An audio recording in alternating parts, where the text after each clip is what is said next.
Power, Purpose, and Passion podcast, making daily upgrades and updates in your life so you can claim your power, clarify your purpose, and cultivate your deepest passions. We cover success principles and practices, inspirational ideas and insights, and the best strategies to be the healthiest, most vital, and energized version of yourself, ultimately making the widest and highest impact on the world around you.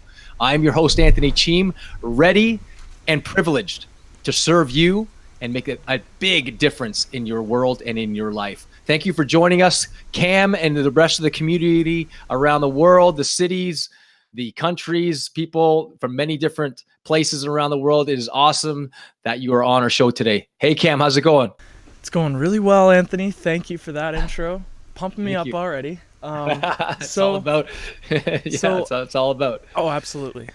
So, at this point in my life, every day is a crazy learning experience. And I think that's where most people want to get to, where like every day is fresh and new and you're learning so much. But what I'm noticing is it's almost like in the back of my head, I have this automatic program of victim mentality. And for the viewers, if they don't know what that means, it basically just means that you think everything is happening to you just to bug you, or to like you're just playing the victim in everything. Like, oh, I have to go make food right now.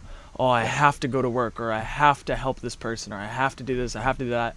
And life, I mean, if you choose that route, has a lot of those I have to do this sort of moments.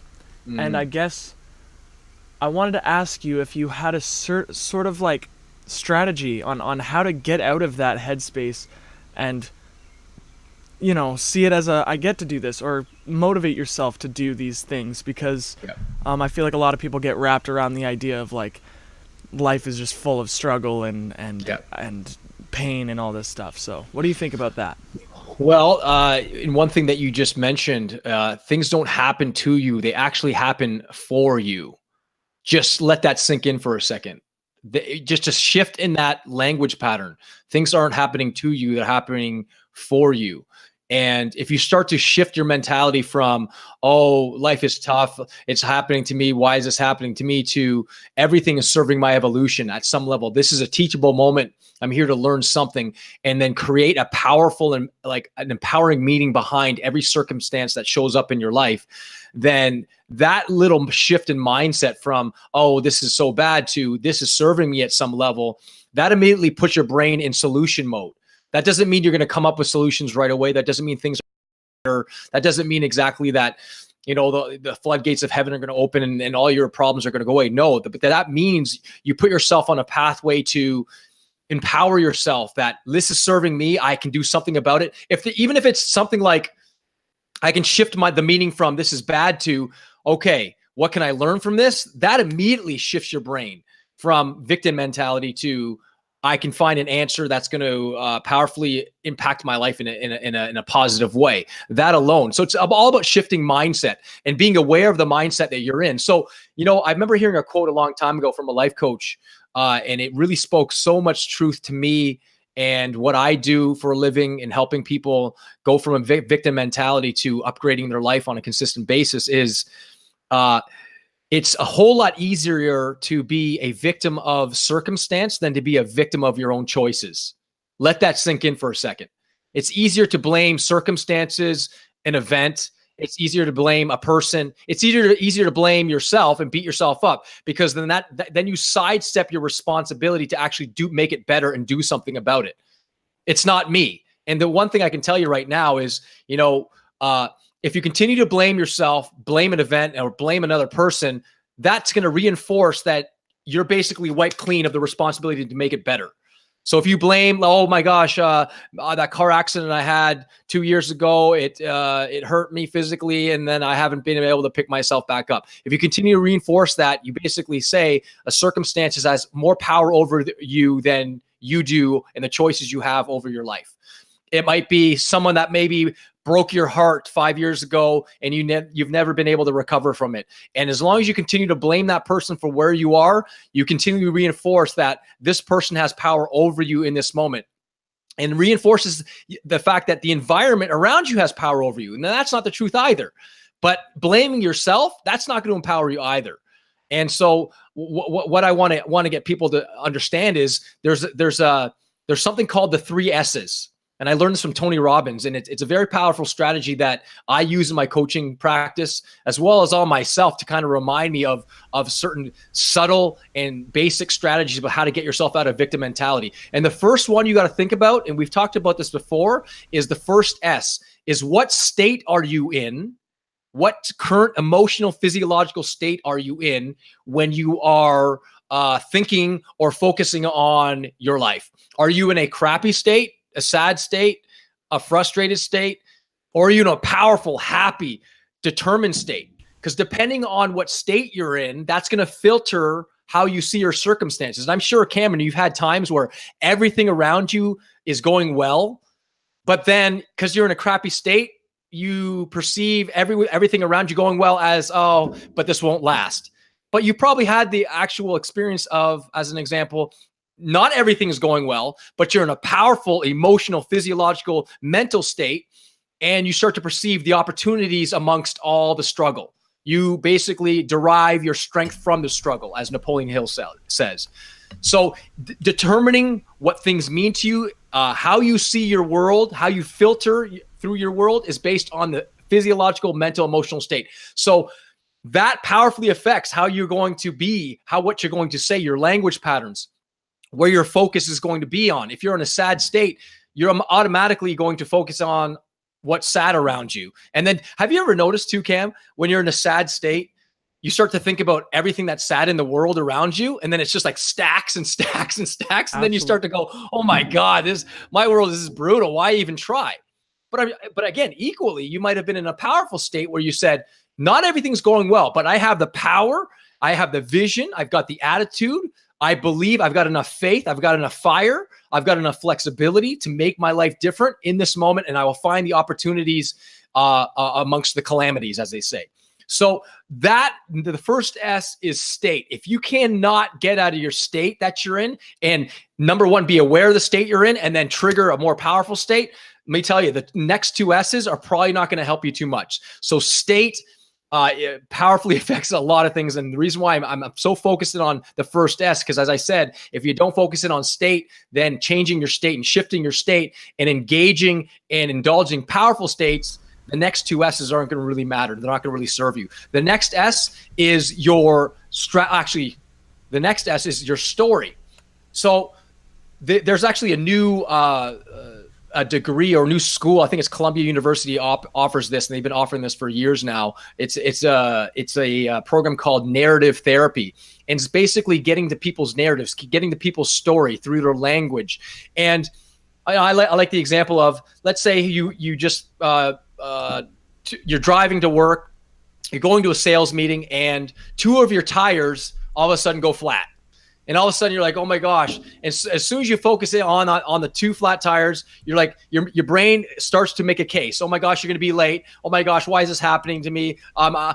This is karma, or whatever it might be. And then you go into this crazy frustrated state, and then you start to create this story inside your mind, which then quadruples the emotional frustration. And then you start to continue to tell you the story in the mind. But oftentimes what I say is, it's not the facts of life that keep you in a frustrated state. It's the story behind the facts that keeps you in a frustrated state. So I often say to people, if you've had a flat tire today and you're frustrated all day, it's not the facts of life that keep you in that crazy state. It's the story you keep telling yourself. Why did that happen to me? Oh my gosh, I just missed that sales meeting, or I missed my son's baseball game, or whatever. Oh my gosh. And you continue to play victim, victim, victim, victim, victim. Change the story. This is serving me. You got to be aware of the story you're telling yourself. Number one, the state again. And the stories you continually tell yourself in your mind, how you process information, the language patterns, how you interpret your world through your language, your thought processes as well. And then the third one is the strategy. What strategies are you using to put yourself in a powerful state? Are you working out? Do you have a strategy that you wake up in the morning and you get up going, oh, my life sucks, and that is your strategy? I often say to people, everybody has a health strategy. Everybody's on a diet. If you're on the McDonald's diet, that's your strategy. And guess what? It's working every single day because you're gaining weight, you're feeling crappy all the time, and it's working. So you got to look at your state, you got to look at the story you keep telling yourself, and the strategy. And as soon as you combine all three of them, let me tell you something, your life will completely change trajectory in terms of the destination, your destiny, based on those three things. Again, state, story, and strategy. That's so great. No, that was a lot of perspective. I enjoy that. And Oh, good. I'm really trying to think of cuz like sometimes people like are so I would say comfortable, and so they don't want to take the effort to change things, but they also want things changed. How do you like do that initial like that spark? Because I know Okay, like changing it, and once you get the train rolling, like it's rolling. But how do you make that initial like from feeling awful to actually moving, like getting up? You know, that's the hardest part. How would you make that shift? Well, they say you're right. Comfort and contentment can be either your best friend or your greatest enemy. It sort of it's two sides of the same coin. There's a saying that says there's no growth in your comfort zone, no comfort in your growth zone. So when you're comfortable, you're probably not growing. When you're uncomfortable, that's when you're growing the most. And, I think John Ashraf, and I'm paraphrasing here, he said something like, your greatest upgrades in life will occur when you are going through your greatest struggles. That's when your greatest growth will occur. But to answer your question is, first, you got to look at are you living a life that's inspiring? Are you living a life with total emotional juice? Are you satisfied with your life? Are you sort of just content with doing the same old routine? And I meet people all the time that are content with living the same, 9-to-5 job, which is fine. The same daily struggles, daily things that they're doing, come home, they watch Netflix, and they go back to bed, and they get up in the morning, do the same old thing. And maybe that's their goal. But to me, is it something that's inspiring to you? Is the first thing. Like, for example, when I remember I was in a rut one time, and I was in a rut for a good 4 or 5 months, and it was a lot longer than I wanted to be. And I kept thinking, like, what is going on here? And I kept thinking to myself, what would I tell somebody what would I ask them that's going through something that I'm going through as a coach? And I said, I asked myself, am I being challenged? And I remember going, wow, I wrote my first book, or I wrote my first book at the time, and I finished it, and it hadn't been published yet, and all these things. And I remember going, I want to do something. I finished the book. I've accomplished it. Now I went in this sort of rigor mortis almost, and for 2 or 3 months, and then I got bored. I got, I just didn't really want to do anything. I was satisfied with the victory. And then I remember thinking, okay, I'm not being challenged. I'm bored, actually. I'm doing the same thing. I'm a man of action. I'm a man that loves to do things, to explore things, and to experience different things. And so I decided, I woke up one morning, Cam, I said, I'm not being challenged. And I literally that morning, I think it was March 1st, 2014, I think it was. And I remember I was sitting there and going, I'm going to run a marathon. And I'm not a long distance runner. I'm just not. I mean, the longest distance I've run maybe is 3 kilometers. I'm a sprinter. I'm a football player guy, sprint. I'm not a long distance. I hate running. And I decided something to challenge. And I just said, I'm going to sign up for this marathon. And as soon as I signed up for it online, I told my wife about it. And she was like, what are you doing? And then I said, I'm going to run for my friends a few friends that are going through cancer. I'm going to raise like, $1,000, $2,000, $3,000. I'm going to make these t-shirts that says love is the answer to cancer. And it inspired me. And immediately it jolted me back into, I'm back. I have something that's challenging. I'm contributing. It's something new and exciting. It's scary and exciting at the same time. So if you're going through the bored state, and you're not sure what to do, the same old, ask yourself that question. Am I being challenged? Am I living the dream of the life that I want to live? Is there something missing in my life? What's missing in your life? Is there something that you've always wanted to do that you just kind of put aside because now you have kids, or now you're 30 or 40 or 50, whatever age you are, you say, I'm too old for that now, that you could possibly revisit and maybe perhaps introduce into your life so that you can, make it a goal or an objective now in this moment. But in terms that's a long range sort of thing you can do on a consistent basis for your life. But instantly, Cam, what was the first S? It was state. If you're in a crappy state, if you are in a lazy state, you're lying on the couch and you're just kind of I'm not sure. you're in a very unresourceful state. So you're not going to see your world in a very powerful way, which is why I promote exercise, physical exercise, as the number one strategy to get yourself out of a bored, frustrated, sad, disempowering, unresourceful state, because exercise immediately puts you into a powerful, resourceful state. And from a resourceful state, you'll come up with better ideas and solutions to your challenges and your problems. So moving your physiology, getting up, breathing. I mean, I can teach you a few techniques right now. I mean, as an example, Cam, just do this with me. I can't see you on the camera right now, but I want you to do this. As you breathe in, exhale as you come down. Breathe in. Breathe in. Now we do it faster. Ready?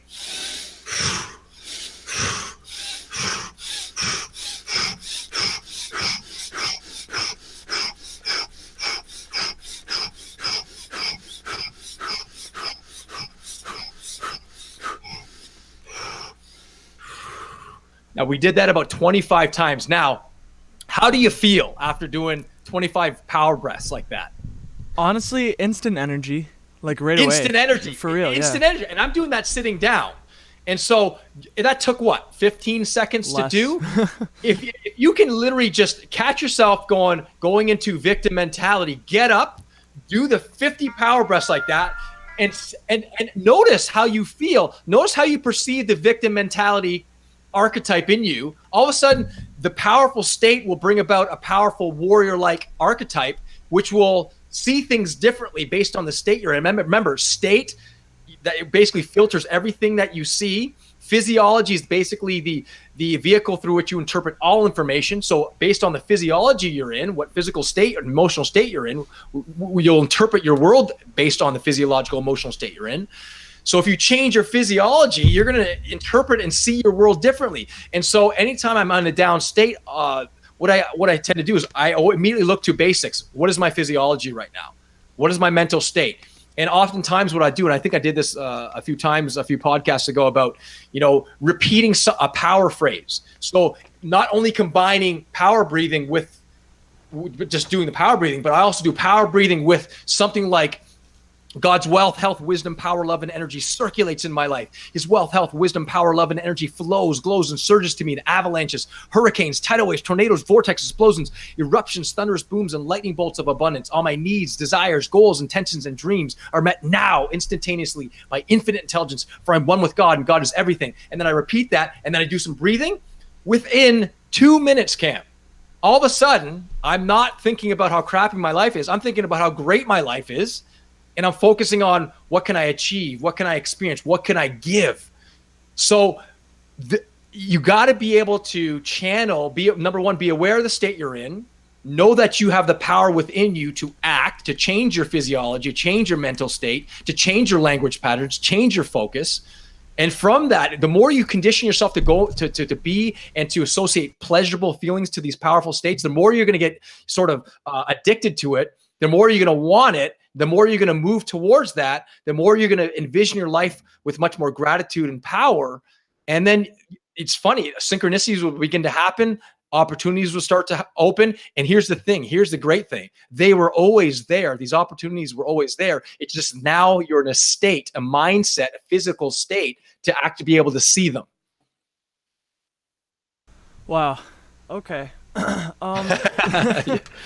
No, I love it. Half the time I just don't even know what to say. But oh, that's okay, man. I think what I'm noticing too is like you said, everybody's different. Some people are content with routine, and like I've tried that. I've tried doing routine, but then I'll just find myself super depressed, like because I just don't want to do the same thing every day. But some people do, and I think it's about finding your thing.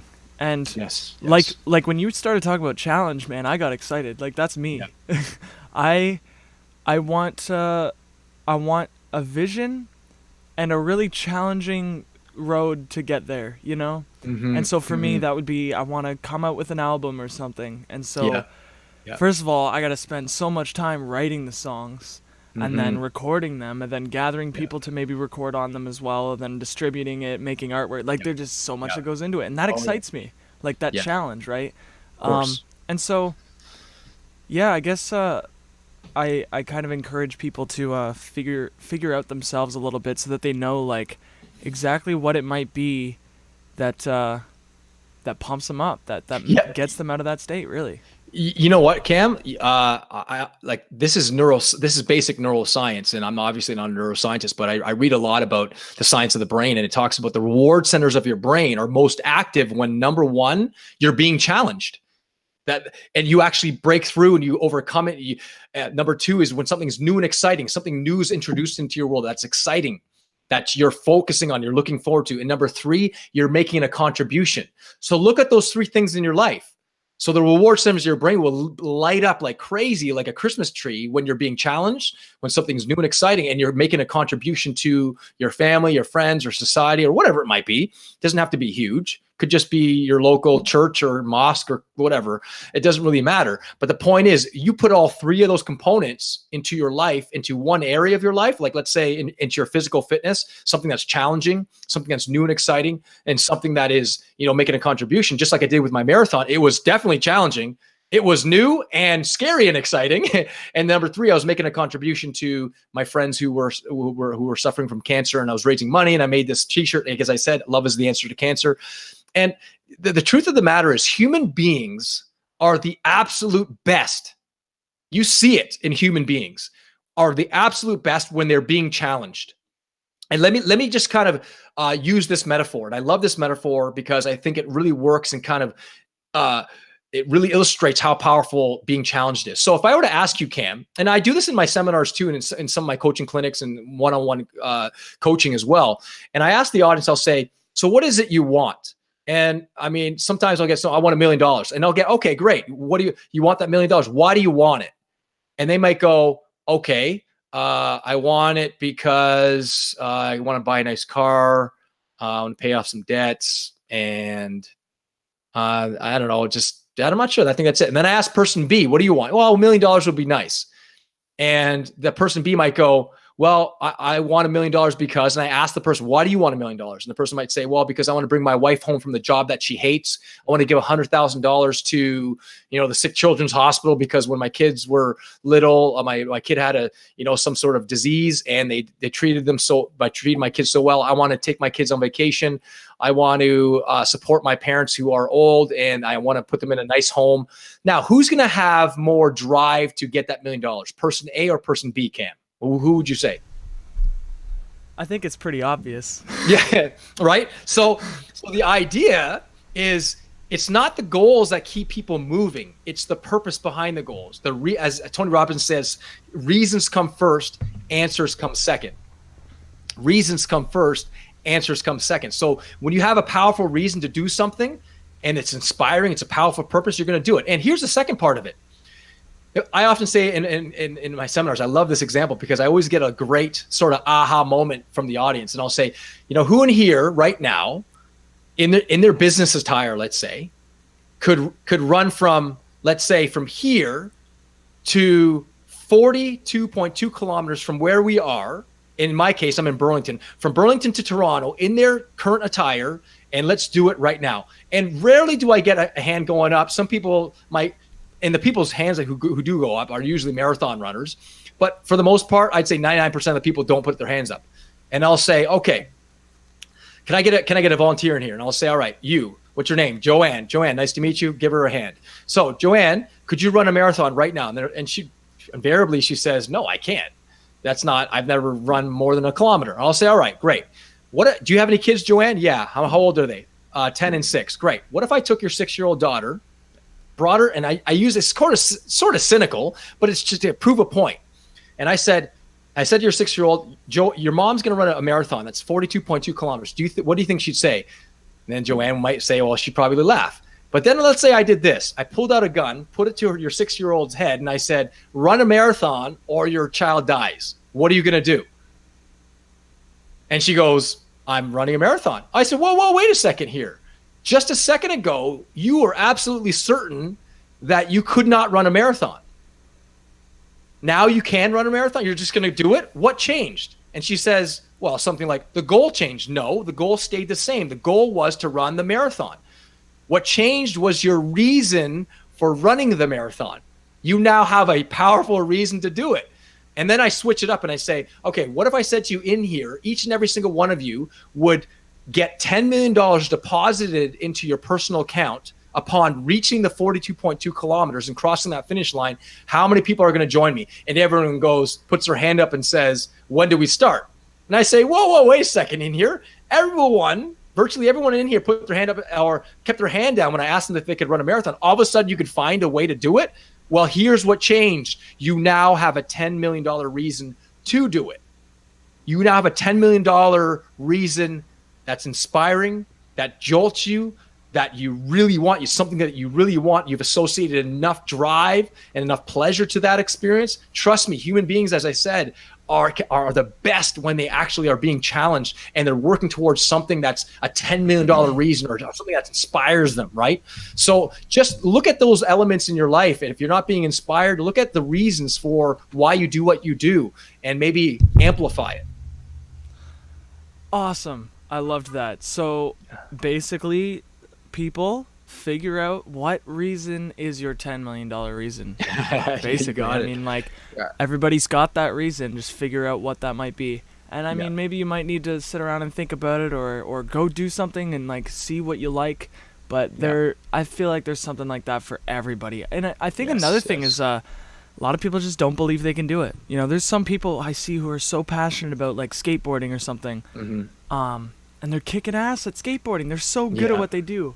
And they love it, but they don't believe in themselves, so they don't pursue it. Yet skateboarding is a huge, a lot of people make money skateboarding, but they just don't believe they can, right? And so I think you got to have that reason, but you have to believe that that's right. It's aligned with your deepest values. And oftentimes I say to people, as simple as it sounds, is it something you absolutely love? Do you lose yourself when you are engaged in that activity? Because it's the love for that activity which breaks through any barrier. It's the love that you have for skateboarding or singing or music or that story you have to write or that play you have to compose. That's that deep, what they call it, deep is the hunger, that hunger inside you that says, I have to do this. Like I'm on this podcast right now. I'm just wanting to serve. I have to speak. I have to write. I have to sing. I have to coach. It's a part of my identity. That's part of the reason why I was brought here for. I love speaking in front of audience. I love music, playing piano, playing guitar, singing. I love coaching people. I love seeing people break through. I love testimonies coming back saying, Anthony, you changed my life. And I don't do it for that, but I do it because that's part of who I am. I love that. So if it's something that you absolutely love, I mean, my daughter, as an example, she did her dance recital last Saturday, I believe it was. Yeah, last Friday. And she got invited to do audition for the competitive hip hop team. And so that's a big commitment for the people out there that are listening that, have their kids in competitive dance. And it's a big commitment. It goes from 1 time a week to 4 or 5 times a week, plus, competitions and the price of admission and the monthly price and the outfits and all this stuff. And so my wife and I were talking about it, and I was talking about it with my daughter. And ultimately I basically said to her, Safira, do you love it? I told her, I said, do you love it? And when I saw her up there at the recital, she looked at us with this big gaze, smile. She was like, I love being up here. And I asked her, forget about the commitment. Forget about everything. Do you love it? Is this something that you could do not because money or whatever is this something you do because you love it, just because you love it for the sake of the activity? And she said, yes. I said, enough said. That's all you need to tell me. I'm convinced. We'll make it happen. If you want to do it, we'll do it. And so you got to look at it is it being pushed on you? Some people's families force them to become doctors or lawyers or inherit the family business. But if it's not something you love, you're going to, number one, do it half-ass. And it's going to sort of sidestep your real passion, whatever that might be, and might denigrate your life. And you might find yourself being a little bit more cynical in your life and saying, you know what, I lived a life and it wasn't my own, and I want to live my life on my terms, based on my blueprint, where I'm serving, giving of my gifts fully, wholeheartedly, with all of my soul, all of my spirit, in word, in voice, in love, in embrace, breaking through challenges, being a source of inspiration, being a source of love, being a source of courage for other people. And that's just who I am. And whatever your calling is, go and do it because you love it as part of who you are.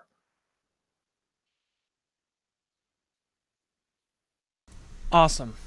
Awesome. Great episode. Honestly, I thought that was fantastic. And great. I really hope that whoever is listening, they got some inspiration from it and are gonna, take care of those 3 S's, find that reason, and I guess start transforming your life because nobody else is gonna do it. At the end of the day, I feel like when it comes to victim mentality, we all have to understand that their life comes with an amount of struggle. That, like Wayne Dyer says, there's a time for everything. There's a time for struggle, there's a time for pain, but there's also a time for happiness and joy and peace and comfort, and to understand the balance. Like if life was just amazing all the time, why would we be here? Right. No, and so agreed. Yeah. And so that's I think that's a wrap, honestly. Is there anything else you might want to say to the audience? Well, I think what it comes down to is life is, one of my favorite quotes is, life is 10% of what happens to you, 90% of what you do with what happens to you. Sometimes you can't control the economy or what people say about you on Facebook or on social media, but you can control what you do with it. And I can tell you right now, wherever you find yourself, and this is one of my coaches said this to me a long time ago, wherever you find yourself, good or bad or indifferent, you made an appointment to be there. There's both, and that's not meant to rise up guilt in you, but it's meant to empower you and enrich your life and go, wait a second, if I made the appointment to be in this situation, I can make another appointment to be somewhere else. And that's very powerful. So, to your continued upgrade and evolution, ladies and gentlemen, leaders and healers from around the globe, live it up with power, purpose, and passion. Thank you, Cam, for being on our show again. This would not be real unless you were on this with me. Thank you again for being a source of inspiration and a partner in this quest. Thank you, Anthony.